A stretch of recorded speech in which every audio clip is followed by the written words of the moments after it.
And now I'd like to introduce our Fire Chief for Lake Country, Steve Windsor.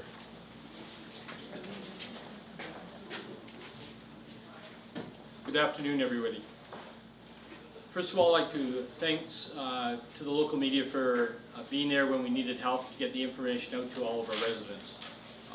As you well imagine, this incident escalated very, very quickly, and the media helped get that message out there.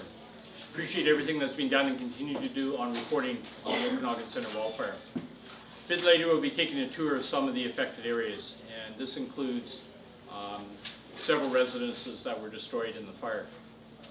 The good news is that we've been able to save much of the community, and that no one was injured and no lives were lost. As you know, the fire was initially reported around 4:30 yesterday afternoon.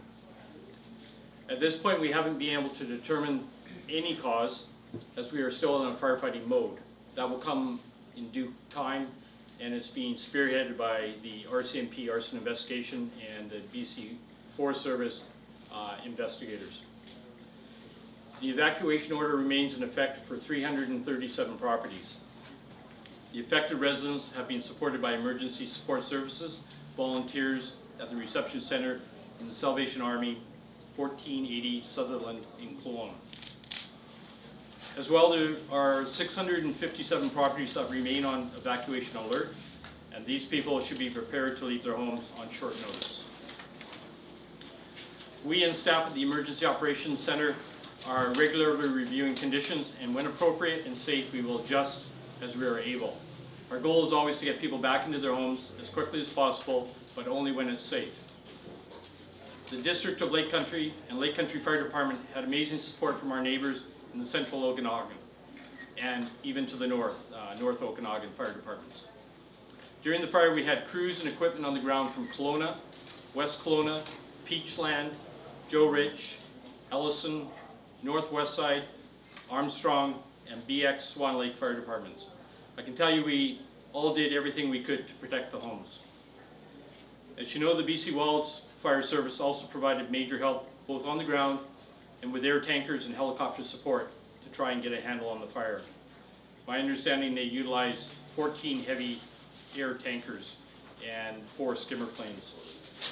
The fire ended up destroying 8 residences, primarily along Nighthawk Road. Earlier this afternoon, we met with many of these people who lost their homes, and will continue to try and reach those we haven't been able to talk to. And my understanding, just as an update, we have contacted all the residents. I want you to know that we did everything possible to save and protect everyone's homes and property. This was a rapidly moving fire and was not only fanned by strong winds last evening, but moved uphill fast and was rapidly moving along the ground and canoling in the forest canopy. As a firefighter, we do everything we can to protect lives and property. In the end, the safety of first responders must take precedence. We never want to lose property. It's against our basic nature as firefighters, but given the behavior of the fire and how quickly it was moving, we did our best. Again, I want to stress that with all the firefighting support we received, we have had many more successes to be grateful for.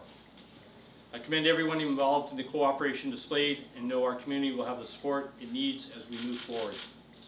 Our community and central Okanagan neighbours are here to support and help everyone impacted by the fire.